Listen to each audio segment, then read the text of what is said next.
Selamat pagi teman-teman semua. Tadi benar ya, kurang kenceng nih suaranya pagi-pagi. Selamat pagi. Kurang semangat tapi ya udahlah ya. Semoga dengan nanti adanya training kita bisa lebih semangat lagi ya. Nah, welcome to, saya mau menyambut juga dari teman-teman Citra Raya tentunya. Mana suaranya? Sales-sales Citra Raya. Oke. Banyak ya. Oke, cowok-cowok semua lagi ya. Cewek-ceweknya nggak ada nih suaranya tadi. Yang Citra Raya, yang cewek-cewek. Satu ya, Bu Kristal ya. Oke, dari Citra Remaja mana suaranya? Oke, mantap ya. 2.000 orang lah ya. Kalau tadi 50.000 orang, nih 2.000 orang. Aku ucapkan selamat datang di training Ciputra S1 hari ini. Sekali lagi saya ucapkan Assalamualaikum warahmatullahi wabarakatuh. Saya ucapkan Shalom, Om Swastiastu, Namo Buddhaya, salam kebajikan untuk kita semua. Dan senang sekali saya Kevin Lee mau langsung aja ke materi training tentang KPR BCA pada hari ini. Nah, khususnya teman-teman, saya akan bawakan materi ini, ada hashtagnya ya. Kalau kelihatan, itu pembelian khusus untuk, khususnya kaget banget ya, biar bangun ya. Khusus untuk pembelian rumah primary atau rumah yang baru ya teman-teman. Pasti semuanya jualan rumah primary, betul? Betul, oke. Jadi benar-benar beragam banget, dan ekspektasi pada hari ini kita bersama-sama sekali lagi teman-teman mau refresh knowledge terkait KPR atau kredit pemilikan rumah, khususnya dari KPR BCA. Oke, langsung aja saya ke slide-nya. Oke, nah ini yang sudah biasa teman-teman dapetin lah ya dari bank manapun, pasti ketentuannya masing-masing punya regulasinya masing-masing juga. Kalau teman-teman yang di belakang nggak kelihatan, bisa tadi di materi yang udah di scan QR-nya ya mungkin ya, atau yang di online nggak kelihatan, nggak mungkin kelihatan ya. Di share screen juga ya Bu ya? Iya. Di share screen mungkin ya. Oke, yang di belakang kelihatan materinya? Kelihatan ya? Oke teman-teman, untuk plafonnya, plafon di KPR BCA minimalnya itu 50 juta untuk rumah primary. Jadi khususnya untuk Citra Remaja, banyak kan ya yang di bawah 200 juta itu udah bisa untuk apply KPR. Nah, untuk DP-nya sendiri kita memang masih di startnya 5% untuk rumah primary. Dan untuk Ciputra kita open masih dengan DP-nya 5% khusus untuk yang landed. Sementara untuk apartemen kita DP-nya itu di 10%. Seperti itu. Nah, kemudian juga tenor kreditnya itu kita bisa sampai dengan 20 tahun teman-teman, tapi dilihat lagi dari usia dari debitur itu sendiri. Ini mungkin untuk sales-sales lama udah sering banget dengar dan sering banget saya refresh knowledge-nya seperti itu ya. Tapi kita nggak apa-apa, kita belajar bersama-sama bareng-bareng di sini. Aku juga belajar untuk nanti jawab pertanyaan dari teman-teman. Oke, next. Lalu juga ada profesi nih. Kalau terkait profesi teman-teman, untuk karyawan itu pengalaman bekerjanya minimal 1 tahun untuk perusahaan yang sama. Nah, kalau ada pertanyaan, gimana kalau misalnya dia udah baru 3 bulan doang di perusahaan yang baru, tapi sebelumnya dia udah lebih dari 5 tahun misalnya. It's okay. It's okay mas gitu ya. Kayak film-film layangan putus tuh ya. Nah, terus nggak apa-apa kalau misalnya dia udah pengalaman udah lebih dari 5 tahun dengan melampirkan surat keterangan yang sebelumnya saja. Jadi kalau sekarang ini baru 3 bulan nggak apa-apa kayak gitu. Nah, kalau ada pertanyaan lagi, gimana kalau sebelumnya itu dia juga baru 3 bulan? Udah 3 bulan, terus pindah lagi 3 bulan lagi, terus nggak ada pengalaman apa-apa lagi. Nah, untuk itu sebetulnya kita mintakan secara khusus yaitu harus masa bekerjanya itu harus 2 tahun gitu. Kenapa begitu? Karena kan kita mau lihat lebih ke stability-nya nih teman-teman. Nah, dari karyawan tersebut kalau memang pengalamannya baru di bawah 2 tahun karena kondisinya sudah pindah-pindah seperti itu, maka kita akan lebih concern terhadap debitur tersebut seperti itu. Ya. Jadi memang kalau udah pindah-pindah tapi di bawah 2 tahun kita masih harus lihat lagi debiturnya seperti apa. Yang jelas kalau misalnya dia sudah bekerja 1 tahun di perusahaan yang sama, walaupun dia baru fresh graduate tapi udah setahun, itu bisa, oke? Oke, itu karyawan seperti itu aja teman-teman. Lalu yang kedua ada pengusaha, yaitu usaha berjalan minimal 2 tahun di bidang yang sama ya. Jadi pastikan bidangnya itu sama. Nah misalnya dia udah udah usaha di bidang makanan selama 2,5 tahun. Ya silahkan untuk diajukan. Nah kita bisa untuk PT, untuk perorangan, untuk badannya itu CV, itu kita juga bisa untuk ajukan, gitu ya. Kalau untuk perorangan, nanti untuk datanya akan saya bahas di slide selanjutnya. Intinya ini untuk pengalaman usaha berjalan minimal 2 tahun. Seperti itu ya. Oke. Lalu yang ketiga, ada profesional dengan pengalaman minimal bekerjanya, atau dia di bidang misalnya dokter, atau di bidang asuransi misalnya, pengalaman minimal 2 tahun itu juga mutlak, seperti itu teman-teman. Oke, untuk profesi karena kita agak santai dan kita mungkin waktunya agak panjang di sini, mungkin kita mau pretelin satu-satu. Teman-teman mau nanya silakan langsung tanya aja ya. Oke, kita lanjut dulu mungkin ya. Nah, untuk yang di bawahnya nih, itu terkait usia teman-teman. Nah, WNI atau warga negara Indonesia minimal itu 18 tahun atau sudah cakap hukum. Nah, kemarin tuh jujur ada case, kayaknya di Citra Raya juga ya, seingat saya.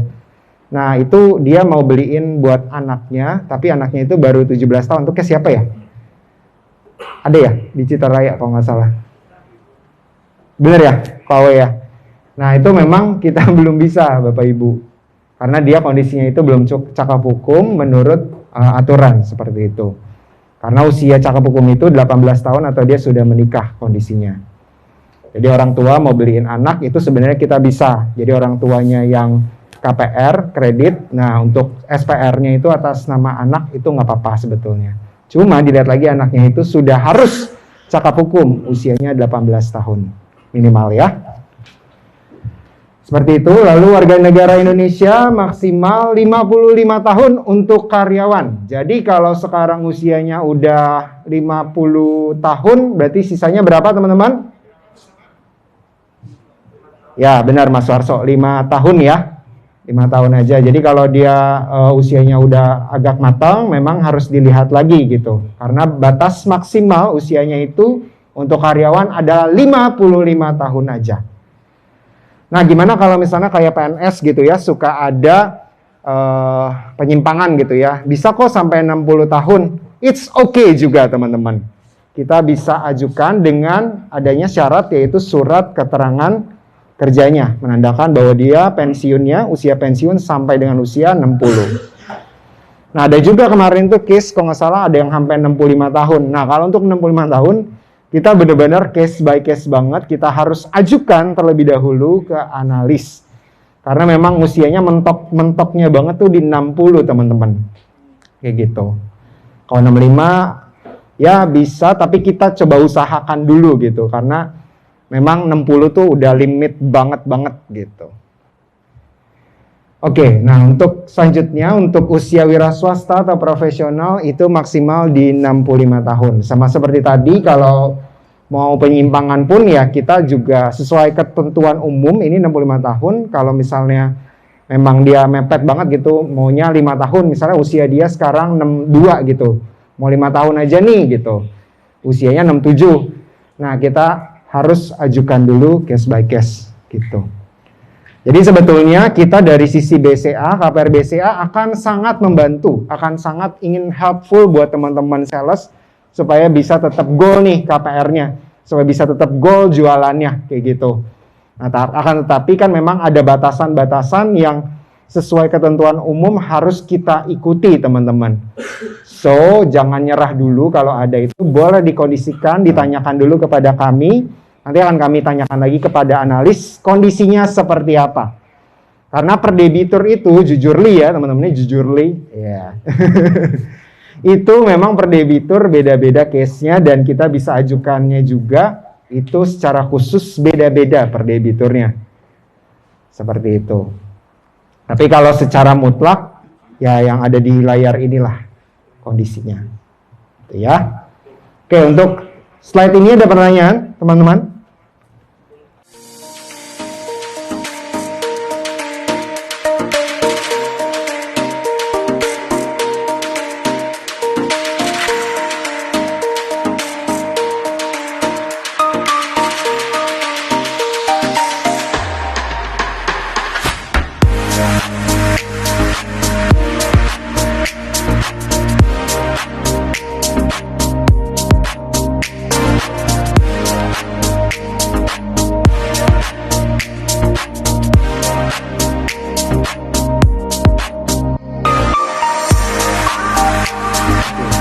Nah, kalau untuk, berarti ini kondisinya orang tua ingin belikan anak ya. Untuk yang KPR nanti orang tua. Nah, memang kita lihat lagi nih teman-teman dari usia orang tuanya. Karena dia yang KPR kredit, jadi dia yang kita analisa orang tuanya tersebut. Nah, dilihat lagi usianya tuh usia berapa sesuai dengan aturan yang umum ini, teman-teman. Jadi kalau memang usianya sudah tuanya itu memang udah 75 gitu ya. Ya kan, nggak mungkin gitu ya. Tapi kalau misalnya memang usia tuanya misalnya masih 60 tahun, nah kita masih bisa tenornya 5 tahun kurang lebih. Seperti itu. Oke. Oke, pertanyaan bagus. Masih banyak banget berarti untuk pengusaha yang kondisinya terima tunai gitu ya, Bobby ya. Apakah bisa ajukan KPR BCA? Nah, ini untuk kondisi terima pendapatannya itu cash, memang kita sampai hari ini itu agak sulit jujur. Kenapa? Karena kita secara bank, KPR BCA inginnya itu adalah bentuk cash flow-nya itu secara bankable. Atau muter cash flow-nya itu di rekening. Nah, kalaupun, ini dari sisi sales saja ya, dari kacamata sales. Kalaupun memang kondisinya mau seperti itu, istilahnya mau rekeningnya disekolahin dulu 6 bulan terakhir, kita istilahnya tutup mata aja dari sisi sales. Nah, tinggal verifikasinya dari by analis aja nih seperti apa. Kalau memang ada yang suka, soalnya ya kondisinya tuh macam-macam. Analis nih misalnya meragukan dari segi pendapatannya. Ditarik 3 bulan, oh ini ada sih. Terus dilihat lagi cash flow-nya kok jarang-jarang gitu. Saldonya juga minim kayak gitu. Nah, ditarik lagi 6 bulan. Kalau ditarik 6 bulan dirasa diragukan lagi, bisa aja ditarik setahun. Nah, begitu ditarik setahun, itu kondisinya langsung, loh kok di bulan ke-8 bulan lalu, kok nggak ada cash flow yang masuk. Padahal dilihat dia usia usahanya misalnya udah 15 tahun gitu. Apakah make sense gitu? Nah, berarti kan kesimpulannya adalah si rekeningnya ini tidak diputarkan atau si pendapatannya ini tidak ada di rekening gitu. Bagaimana caranya kita membuktikan bahwa debitur ini atau customer ini tuh maksudnya istilahnya punya uang untuk pendapatan gitu lah ya, punya pendapatan setiap bulannya gitu. Karena memang sampai saat ini untuk kondisi terima cash itu kita jujur agak sulit gitu, Bobby. Walaupun pakai SPT tahunan nggak bisa. SPT tahunan, kalau misalnya dia pendapatan, kalau karyawan itu profesional sih, biasanya di bawah 10 juta kita masih bisa. Tapi kalau udah di atas itu, di atas 10 juta kita agak sulit. Itu sih. Ya, boleh lagi Bobby. Kan kadang kayak misalnya toko material terima duit cash. Nah, dia biasanya buat putar lagi kan bayar ke supplier, kadang ngasih cash juga. Iya. Nah, kayak gitu agak susah ke detect-nya sih. Iya, betul. Kalau cash ke cash itu kan tidak nampak ya uangnya kemana. Nah, kalau di rekening pun nampak gitu ya, jatuhnya itu kita takutnya seperti window dressing. Nah, ini satu pembelajaran lagi buat teman-teman yang window dressing itu apa. Window dressing itu jadi istilahnya duit cuma numpang lewat doang. Diterima, terus hari itu juga atau besokannya langsung ke rekening lain lagi. Banyak kali juga ada yang kayak gitu, memang ngaku punya usaha nih, saya punya usaha, rekening muternya di saya, tapi kok langsung keluar lagi uangnya gitu. Nah, ini buat apa gitu. Nah, itu kan dipertanyakan sama analis lagi sih kondisinya. Nah, memang intinya kalau kondisi cash kita agak sulit sih. Gitu. Karena tidak terverifikasi, tidak terbukti juga pendapatan dia itu berapa. Gitu. Gitu sih Bobby. Apakah cukup jelas? Ada pertanyaan lagi? Masih ganjal nih kayak muka-mukanya nih. Instant approval ya. Sekarang kita sih sebenarnya jatuhnya itu by system. Jadi kalaupun dia bisa terima instan, itu kita lihat lagi di by systemnya dan dia akan otomatis. Nah, tapi untuk kondisinya memang nggak akan dilihat lagi nih dari segi rekeningnya, istilahnya kayak langsung percaya aja gitu, dapat limit lah istilahnya kayak gitu. Nah, tapi itu kondisinya by system, kita tidak bisa pastikan dan kita tidak bisa pilih. Gitu. Cuma analis aja yang bisa pilih kondisinya seperti itu. Gitu sih Bob. Kalau dulu nih mungkin 2018 itu kita bisa pilih. Istilahnya dari sales punya limit gitu ya. Ini kita mau instanin aja deh gitu. Itu kita bisa, tapi kalau sekarang karena kita megang batasan-batasan juga, menjaga NPL juga supaya kreditnya nggak macet, supaya nggak ada buyback garanti juga di endingnya, supaya developer juga aman ya. Nah kondisinya makanya kita sekarang penjagaannya dianalis gitu, di by system tersebut. Oke, ini untuk data-data yang biasa sih teman-teman. Jadi untuk data-data pengumpulan data, kelengkapan dokumen untuk pengajuan KPR atau kredit pemilikan rumahnya. Nah, untuk yang pertama itu, ini yang atas itu yang mandatori secara umum ya. Lalu yang bawah ini itu secara spesifiknya. Yang pertama ada KTP pemohon dan pasangan kalau dia udah nikah. Yang kedua ada kartu keluarga itu pasti. Nah, aku bahas lebih detailnya aja ya. Jadi gimana kalau ada pertanyaan, kartu keluarganya ada 2, dia belum dijadiin 1, suami istri baru nikah. Nah nggak apa-apa, kita ajuin aja dua-duanya kartu keluarganya, gitu ya. Terus, oh ya yang KTP juga suka ada case KTP-nya hilang. Wah itu gimana ya? Harus diurus lagi lah, itulah ya. KTP pemohon dan juga pasangan itu wajib ya, kalau dia sudah menikah. Sorry. Oke, terus yang ketiga ada akte nikah atau akte cerai atau akte kematian pasangan. Nah ini kondisinya kalau dia udah nikah atau dia udah cerai atau pasangannya itu sudah meninggal dunia. Lalu yang keempat ada NPWP pemohon, itu wajib ya teman-teman. Lalu ada rekening koran 3 bulan terakhir, ini untuk yang karyawan. Nah, kalau untuk wira swasta dan profesional itu minimal 6 bulan terakhir rekening korannya. Nah, kalau ada pertanyaan, ini debiturnya atau customernya udah BCA kok. Ya, nggak perlu dilampirkan. Jadi, cukup lampirkan nomor rekeningnya saja, nanti kita bisa tarik langsung. Itu ya. Gimana? Tapi kalau misalnya rekeningnya bank lain, ya kita wajib mintakan 3 bulan terakhir. Nah, untuk baik itu untuk karyawan, wira swasta maupun profesional, ya. Jadi kalau si wira swastanya itu punya banyak rekening, cash flow-nya ada di mana-mana, nah kita mintakan semua rekeningnya, gitu ya. Lalu yang berikutnya ada akte pisah harta jika ada. Kalau dia nikah nih, ternyata ada akte pisah harta sama pasangannya, itu wajib lampirkan juga. Lalu ada SPR atau surat pesanan rumah atau surat pesanan apartemen atau surat pesanan ruko dari developer, itu juga sifatnya wajib. Nah kemarin ini kalau nggak salah suka ada yang dari kalau launching tuh ada form NUP doang ya teman-teman, bener nggak? Nah kalau form NUP kan setahu saya belum ada unit, belum ada jadwal pembayaran, belum ada harga fixnya juga ya Pak ya?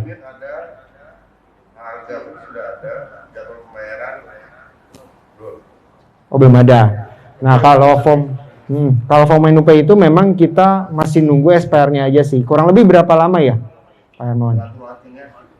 Tergantung launching dan kondisinya ya. Oke. Tapi itu kalau yang rata-rata itu udah fix gitu, nggak nol. Oke. Memang udah harga fix, itu juga udah fix. Oke. Oke. Mau jadwal pembayaran itu udah jadwal launchingnya. Oke. Nah kalau kondisi itu memang kita lihat lagi sih seperti apa, tapi memang defaultnya kita masih tunggu SPR-nya pasti, surat pesanan rumah yang fixnya. Kenapa? Karena biasanya PR-nya itu akan di belakang. Begitu kita prosesnya pakai form NUP doang, rupanya ada perubahan unit lah, perubahan harga lah, perubahan 1% pun kita akan proses ke analis lagi. Jadi hopefully banget kita udah pegang SPR yang fixnya sih teman-teman kayak gitu untuk diproses. Gitu ya. Oke. Next, untuk karyawan itu ada surat rekomendasi perusahaan, itu wajib teman-teman ya. Dan slip gaji atau surat keterangan penghasilan. Ini yang menandakan bahwa dia udah bekerja berapa lama dan juga penghasilan dia itu berapa. Nanti kita akan verifikasi ke HRD-nya atau Human Resource Development-nya. Lalu untuk wira swasta, nah yang tadi dibahas bahwa kita bisa pakai, kita bisa untuk pengajuan walaupun dia usahanya perorangan dengan lampirkan SIUP aja cukup. Itu ya, surat izin usaha perdagangan. Nah, kalau dia PT atau dia CV bisa tambahkan di bawahnya ada TDP, NPWP Badan Usaha, akta pendirian perubahan terkini, yaitu untuk khusus PT dan juga CV. Nah, jangan lupa juga kalau misalnya cash flow-nya itu banyak di rekening si PT-nya juga wajib dilampirkan ya, teman-teman. Gitu. Lalu yang berikutnya untuk profesional itu ada SIP atau surat izin praktek. Nah, sesuai ketentuan yang baru, FYI ke teman-teman ya, bahwa dokter dan juga asuransi gitu ya, orang asuransi itu tidak perlu SIP lagi, tapi wajib melampirkan surat keterangan kerja aja itu udah cukup dari rumah sakit atau dari si perusahaan asuransinya. Seperti itu. Sekali lagi aku infoin bahwa profesional untuk SIP ada perubahan sedikit atau ketentuan baru untuk dokter dan juga profesional asuransi hanya melampirkan surat dari perusahaan aja itu cukup, tanpa perlu SIP nggak apa-apa, gitu ya. Oke, ada pertanyaan terkait dokumen ini, teman-teman? Oke, jujur memang kalau untuk pernikahan kan di Indonesia itu secara legalitas ya, maksudnya secara nanti ahli waris segala macam itu kan nanti akan jadi harta gono gini segala macam. Nah, makanya kita tuh tetapkan sebenarnya di satu aja gitu kondisinya. Cuma mungkin Ibu Visi ada sharing terkait kalau kondisi ini, sharing silakan. Nah, kalau misalnya itu masuknya berarti di perorangan. Nah, sekali lagi aku mau tegasin ke teman-teman bahwa untuk usaha perorangan itu kita bisa, sekalipun dia cuma ada toko doang kayak online gitu ya, itu nggak masalah karena nanti analis kita sendiri yang akan kepo so much gitu ya teman-teman. Jadi analis kita akan detect lagi by online gitu ya segala macam. Nah, di analisa tuh akan seperti itu. Jadi dilihat dulu nih untuk usahanya kira-kira udah berapa lama gitu, di searching di Google usahanya seperti apa. Nah, selama itu mutasi rekeningnya atau cash flow-nya itu ada di rekening yang tadi ya 6 bulan terakhir untuk si wira swasta, itu kita nggak apa-apa. Kita bisa ajukan tetap. Kalau gitu. cash nggak bisa. Cash tetap nggak bisa. Kondisinya seperti tadi pertanyaan Bobby ya. Cash agak berat gitu. Kalau online kan rata-rata nggak mungkin cash lah ya, Pare, biasanya langsung kan, nggak mungkin COD gitu kayak jarang ya. Gitu.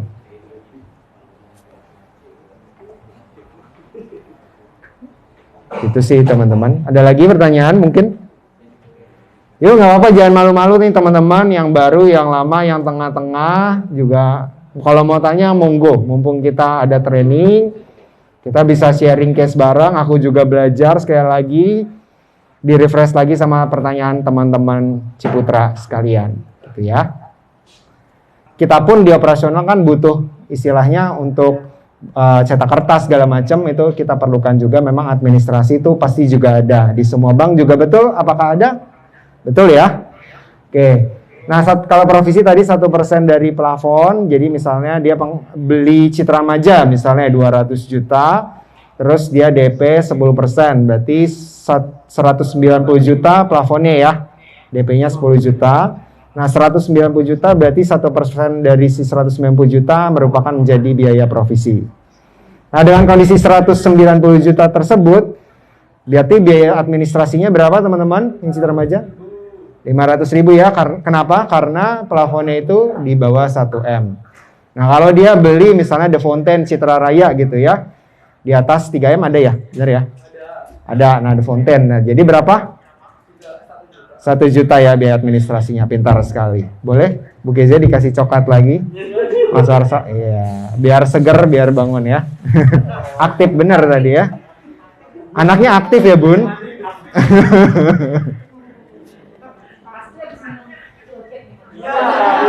Atau cerebrofot ya. Oke. Selanjutnya teman-teman gak cuma 2 biaya ini aja, tapi kita ada biaya lain yaitu asuransi jiwa, asuransi kebakaran, dan juga biaya notaris. Nah, ini buat kisi-kisi teman-teman juga tadi mungkin jawab pretestnya ada ya. Diingat-ingat lagi. Kalau asuransi jiwa itu kita sifatnya wajib kalau tenornya di atas 5 tahun teman-teman. Nah, tapi kalau dia cuma mau tenornya, saya mau 2 tahun aja deh, cuma mau 3 tahun aja, kita sifatnya opsional. Gitu ya. Jadi tidak wajib ambil asuransi jiwanya. Nah, tapi untuk asuransi kebakaran kita wajib untuk seluruh tenor. Kecuali untuk apa, teman-teman? Apartemen ya. Apartemen kenapa kita tidak mintakan asuransi kebakaran? Karena dari pihak developer pasti sudah ada asuransinya tersendiri. Gitu ya. Sementara untuk landed, untuk ruko kita wajib. Oh, sama kafling juga enggak ya, teman-teman? Citra Remaja ada kafling, betul?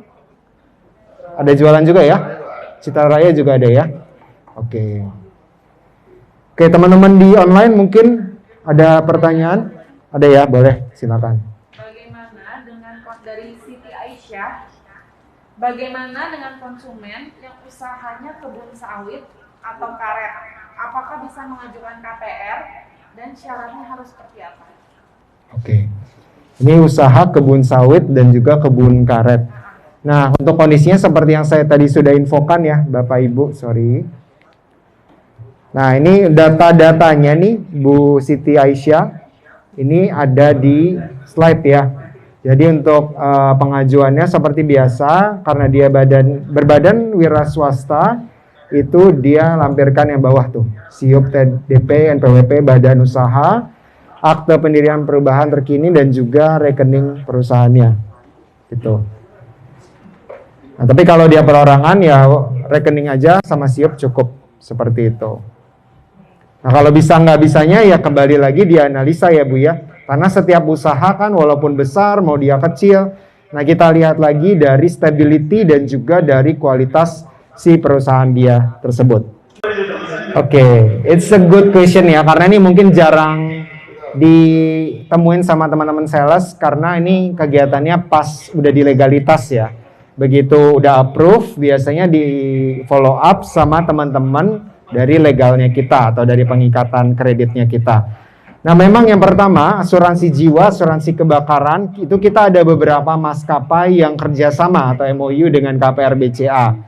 Jadi kita tawarkannya itu langsung semuanya yang kerjasama sama kita, kemudian nanti tinggal pilih saja debiturnya mau yang mana. Nah, untuk terkait biaya, itu sama semua. Gitu teman-teman. Jadi nanti debitur tinggal pilih preference-nya aja yang mana gitu. Lalu yang kedua untuk pertanyaannya berarti kayak kripto, pemilik saham segala macam ya. Nah, kalau kondisi itu memang kan istilahnya itu bentuk investasi ya teman-teman ya. Bukan suatu pendapatan yang pasti didapatkan. Bener nggak logikanya seperti itu?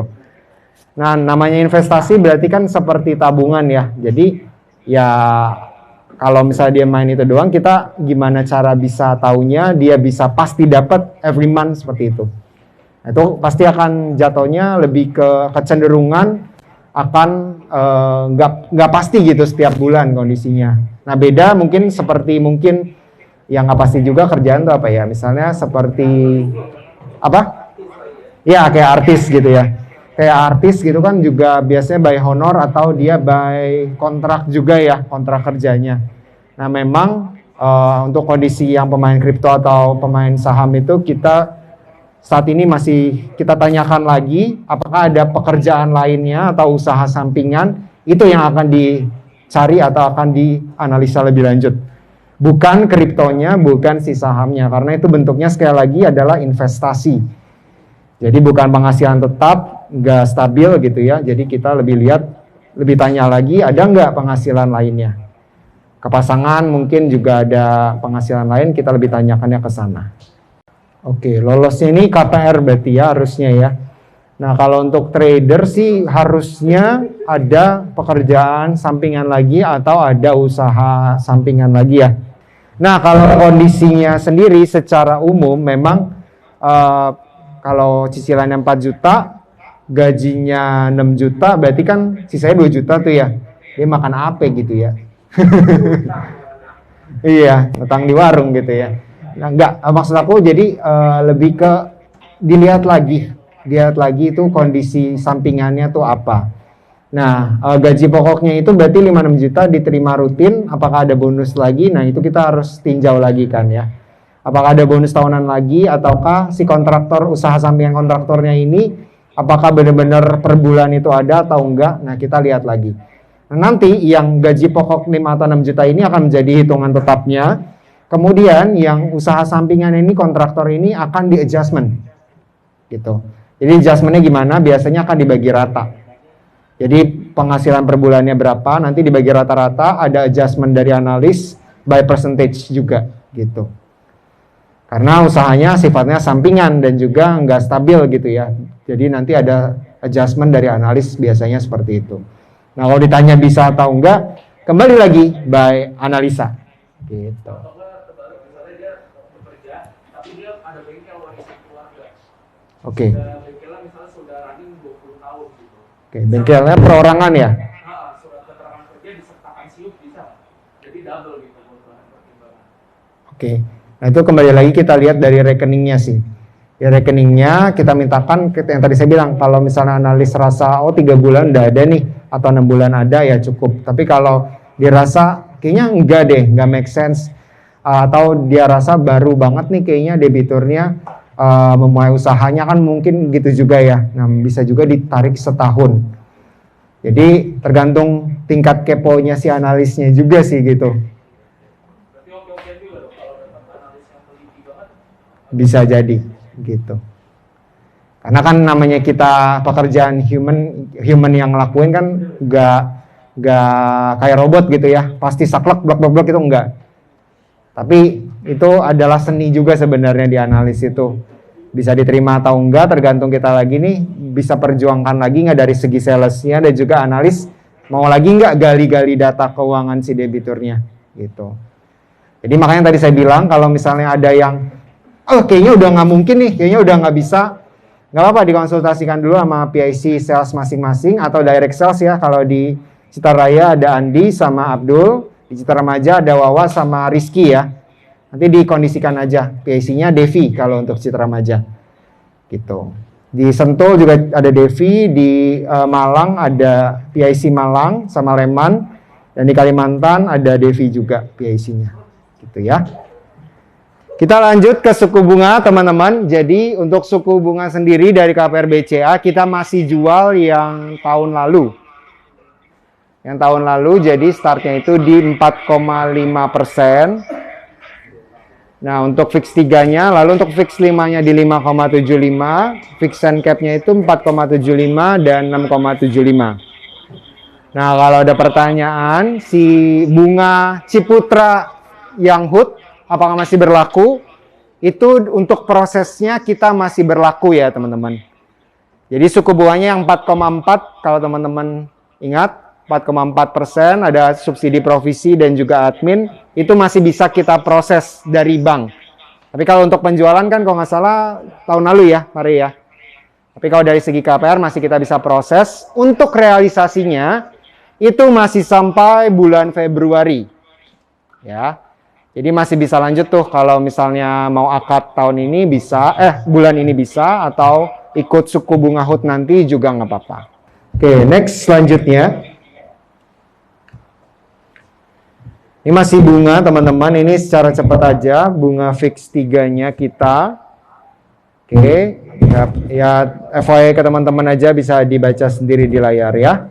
Masih spesial juga suku bunganya teman-teman, jadi bisa dilihat aja ada minimal tenornya sesuai di sini ya, di layar. Oke, next. Kita ada suku bunga fix 5 juga, masih ada beberapa pilihan teman-teman. Kalau dia tidak dapat bunga HUT-nya ya, HUT Ciputra. Ada fix and cap-nya juga, masih ada beberapa pilihan juga dari BCA spesial pokoknya ya. Debitur-debitur itu atau customer atau teman-teman sekalian bisa banget buat simulasiin secara mandiri. Bukan secara BCA ya, secara mandiri. Ya maksudnya secara sendiri lah ya, cakep. Gak boleh. Iya.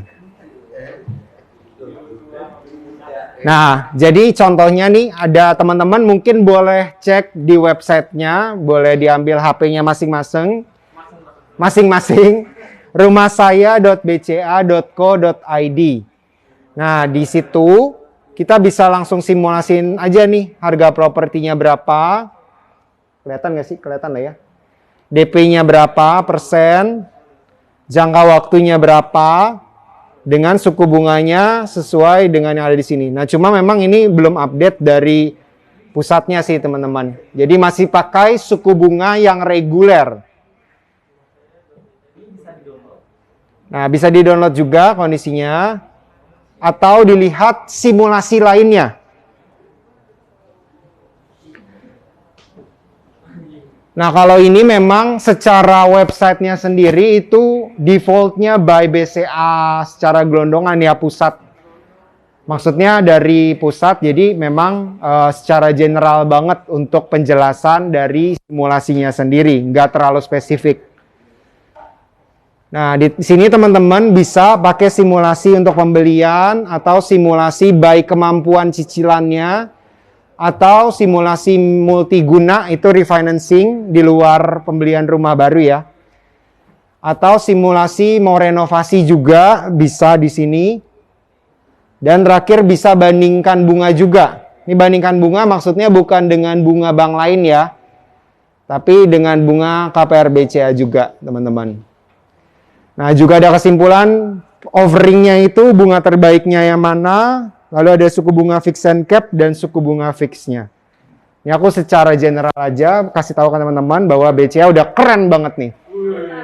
Gitu ya. Thank you.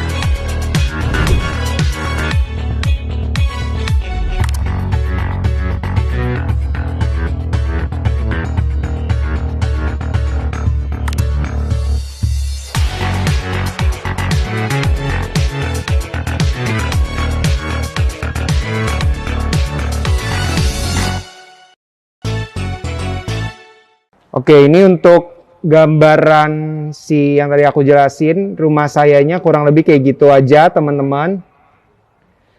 Oke, next. Selain tadi cuma simulasi doang ya, teman-teman, kita juga ada platform KPR BCA yang bisa secara sendiri si debiturnya atau customer itu langsung kunjungin, yaitu ini webform bca.co.id. Nah, ini apa? Kalau tadi kan simulasi tok ya, simulasi doang. Kalau ini yaitu untuk pengajuan langsung secara pribadi dari debiturnya, nanti terintegrasi dengan emailnya debitur itu sendiri. Gitu ya. Jadi debitur bisa ngajuin sendiri tanpa bantuan kita. Kalau memang mau sendiri, it's okay juga pakai web form ini. Nah, cuma memang kekurangannya mungkin untuk debitur-debitur atau customer-customer mungkin yang usianya agak matang, mungkin pengennya caranya pakai cara konvensional gitu ya. Mau ketemu orang, mau pakai formulir aja. Tapi kalau memang udah kekinian banget, udah milenial, itu biasanya pakai ini juga nggak masalah. Web form langsung ngajuin sendiri. Dan satu lagi, nah ini pengajuan e-formnya ya teman-teman. Nah, developer pasti datang ke developer, beli Citra Raya atau Citra Maja atau Citra Sentuh, Citra Malang, Citra Kalimantan.